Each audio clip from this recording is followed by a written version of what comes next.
Hello friends, welcome to urban exim chamber of commerce and industries. और आज के session में हम समझेंगे एक्सपोर्ट को बूस्ट करने के लिए मैन्युफैक्चरिंग प्रोसेस में गवर्नमेंट ने क्या रिलैक्सेशन दी है नई फॉरेन ट्रेड पॉलिसी में। ठीक है, तो यहाँ पे समझने की बात है कि जो मैन्युफैक्चरिंग प्रोसेस है उनके जो रूल्स एंड रेगुलेशन है एक्सपोर्ट को प्रमोट करने के लिए, उसमें गवर्नमेंट ने और क्या बेनिफिट दिए हैं नई फॉरेन ट्रेड पॉलिसी 2023 में, वो देखने की कोशिश करते हैं हम। ठीक है, तो यहाँ पे स्कीम जो है वो देख लेते हैं क्या है। ठीक है,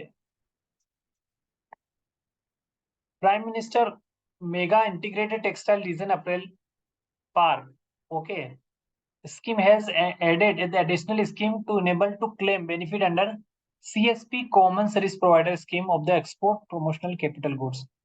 ओके, तो यहाँ पे चीज ये समझने की कि जो ईपीसीजी का जो बेनिफिट लेते थे मैन्युफैक्चरिंग प्रोसेस किसमें, अप्रैल्स अप्रैल्स ओके, जो टेक्सटाइल रीजन था अप्रैल्स का उसके अंडर। ठीक है, जो कॉमन सर्विस प्रोवाइडर स्कीम है।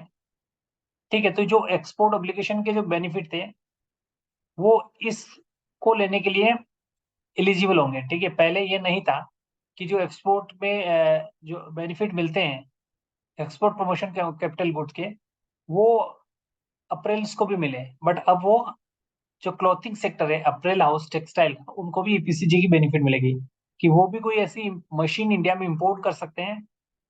ठीक है, जिसपे ड्यूटी फ्री होगी और ईपीसीजी के अंदर इंपोर्ट होगी, और जो प्रोडक्ट बनेगा उसको एक्सपोर्ट करना है। ठीक है, तो सेम बेनिफिट इनको भी मिलने लगा है। इसके अलावा बात करें हम डेयरी सेक्टर की, तो dairy sector to be exempted from maintenance of the export obligations, average export obligation to support dairy sector to upgrade new technology.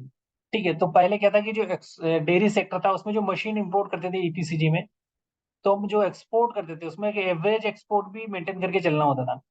जैसे फॉर एग्जांपल आपने कोई मशीन इंपोर्ट की जिसपे ड्यूटी फ्री की, और उस ड्यूटी फ्री का जो जितना भी 6 टाइम में आपने एक्सपोर्ट करना था, ठीक है, तो वो तो एक्सपोर्ट आपको करना ही है। इसके अलावा एवरेज एक्सपोर्ट भी आपको करना ही था ईयरली। तो अब इसमें क्या कर दिया इन्होंने कि उस डेयरी सेक्टर को जो एवरेज एक्सपोर्ट करने की जरूरत नहीं है, उसमें एग्जेम्पशन मिली है, मतलब गवर्नमेंट ने एग्जेम्पशन दी है। ठीक है, इसी प्रकार से अगर बात करें हम battery electric vehicles type of the vertical farming equipments and filters and green technology are added to the green technology. तो गवर्नमेंट ने क्या, जो ग्रीन टेक्नोलॉजी में बेनिफिट मिलते थे, ठीक है, तो वो अब इन्होंने किसमें ऐड कर दिए हैं, जो बैटरी इलेक्ट्रिक व्हीकल्स है।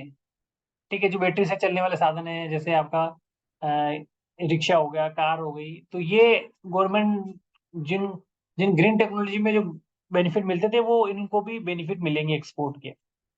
ठीक है, तो सिंपल सा है कि इसमें और भी चीजें इन्होंने ली है।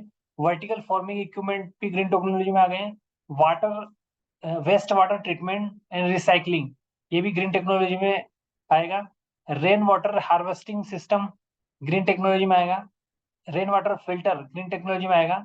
एंड ग्रीन हाइड्रोजन, ये सारे ग्रीन टेक्नोलॉजी में आएंगे। जो ग्रीन टेक्नोलॉजी में जो इम्पोर्ट एक्सपोर्ट में जो बेनिफिट मिलते थे, इन सबको बेनिफिट मिलेंगे, क्योंकि ये सारे इन्वायरमेंट को इन्वायरमेंट की हेल्प कर रहे हैं एक तरह से। ठीक है, जैसे आपकी इलेक्ट्रिक व्हीकल होगी तो पोल्यूशन रुकेगा। ठीक है, इसके अलावा कई सारी ये चीजें हैं, आप देख सकते हैं स्क्रीन पे, जो कि इन्वायरमेंट को बचाते हैं। ठीक है, तो इन सबको गवर्नमेंट ने ग्रीन टेक्नोलॉजी के स्टैंडर्ड में रखा गया है, जिसमें इनको अलग से बेनिफिट गवर्नमेंट देती है। तो इन सबको ये बेनिफिट मिलेंगे जो नई चीजें ग्रीन टेक्नोलॉजी में ऐड की है, जैसे आपने देखा स्क्रीन पर। ठीक है, now will now eligible to reduce export obligation requirement under EPCG. तो इन सबको जो एक्सपोर्ट ऑब्लिगेशन जो करना पड़ता था, ठीक है, जैसे कोई मशीन इन्होंने इंपोर्ट कर ली इन सभी सेक्टर ने, तो उस मशीन पे जो एक्सपोर्ट करना था, ठीक है, तो अगर वो नहीं कर पाए तो कोई दिक्कत नहीं है, इसमें गवर्नमेंट रिलैक्सेशन देगी और वो एलिजिबल होंगे एक्सपोर्ट ऑब्लिगेशन को रिड्यूस करने में। ठीक है, एप्लीकेशन देंगे कि हम इसको एक्सपोर्ट ऑब्लिगेशन पूरा नहीं कर पाए, गवर्नमेंट उनको उसको बेनिफिट में रखेगी, इसको मतलब ये कि को ब्लॉक लिस्ट में नहीं डालेगी। ठीक है, तो ये चीज हमने समझी सेशन में कि गवर्नमेंट ने एक्सपोर्ट को बूस्ट करने के लिए क्या क्या स्कीम दी है।